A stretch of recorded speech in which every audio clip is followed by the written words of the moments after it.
Məsələn, ilk baxışdan çox sadə görünən bir sual ünvanlanıb bizə. Azərbaycanın Ermənistanla sülhdən qazanacağı konkret, əllə toxunulacaq dividend, fayda nədir? Maraqlıdır hər. Maraqlı sualdır. Çünki demək, hər iki cəmiyyət biz belə ümumilikdən nəzər yetirsək, heç biri müharibə istəmir, aydındır. Amma sülhə baxış fərqlidir və sülhə gedən yol fərqlidir. Məsələn, erməni cəmiyyəti üçün sülh təhlükəsizlikdən ibarətdir. Azərbaycan cəmiyyəti üçün sülh müharibənin olması deməkdir. Yəni, müxtəlif cür bu demək, dərk oluna bilər. Amma yenə də bayaqki sualıma gəlib çıxdıqda, 30 il biz Ermənistanla hər hansı bir siyasi və ya iqtisadi əlaqəmiz olmadan yaşaya bilmişik.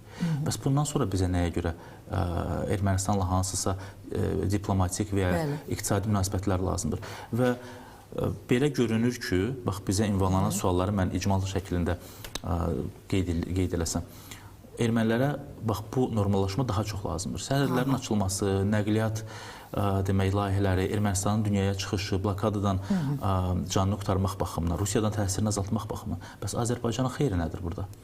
Bax, bu sualları da biz erməni həmkarlarımıza ünvanlayırıq ki, gəlin bunu bir yerdə hazırlayaq. Xalqları sülhə hazırlamaq, daha çox demək, insanlara, daha çox kütləyə sülh mesajları vermək üçün sən onu dəqiq izah eləməlisən.